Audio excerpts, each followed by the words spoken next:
अकोल्यातून एक मोठी बातमी समोर येत आहे, जिथे पोलिसांनी ऑपरेशन प्रहार अंतर्गत मोठी कारवाई केली आहे। अंमली पदार्थाची विक्री करणाऱ्या दोघांना अटक करण्यात आली असून त्यांच्याकडून तब्बल 2,30,000 रुपयाचा एमडी ड्रग्स जप्त करण्यात आला आहे। मात्र या प्रकरणातील एक मुख्य आरोपी अद्यापही फरार आहे। अधिक माहितीसाठी पाहूया सविस्तर रिपोर्ट। अकोल्याचे पोलीस अधीक्षक अर्चित चांडक यांच्या संकल्पनेतून सुरू झालेल्या ऑपरेशन प्रहार अंतर्गत गस्त घालत असताना खदान पोलिसांना गोपनीय माहिती मिळाली। 2 इसम अंमली पदार्थांची विक्री करत असल्याची माहिती मिळताच पोलिसांनी तात्काळ सापळा रचला।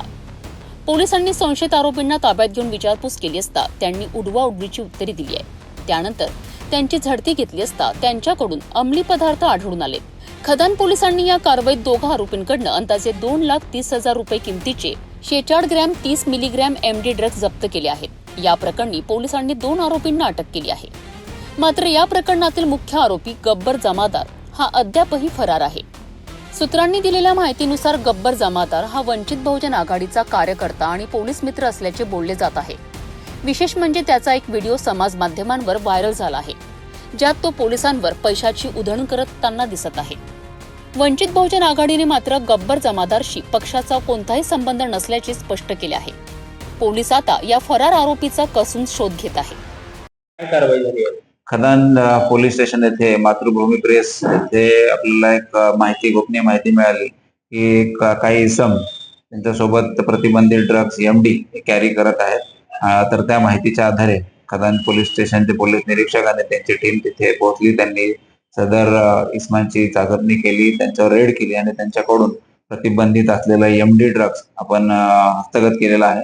तो एक कमर्शियल क्वांटिटीचा असून त्याचं एकूण वजन 46 ग्रॅम 30 मिलीग्राम एवढा आहे आणि त्याची मार्केट व्हॅल्यूनुसार दर 2,30,000। त्यासोबतच आरोपीकडून त्यांचे मोटरसायकल, त्यांचे मोबाईल असा इत्यादी माल जप्त करण्यात आलेला आहे। एकूण सध्या 2 आरोपी आपल्या ताब्यात आहेत, तर तिसऱ्या आरोपीचा शोध आपण घेत आहोत।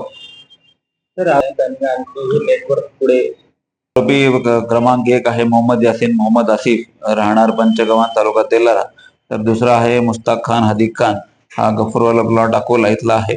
तर तिसऱ्या आरोपीचं नाव गब्बर जमादार असं त्या तपासातून निष्पन्न होत आहे। आपण अजून त्याला व्हेरीफाय करत आहोत। तर हे होते अकोल्यातील अंमली पदार्थ विरोधी कारवाईचे सविस्तर वृत्त।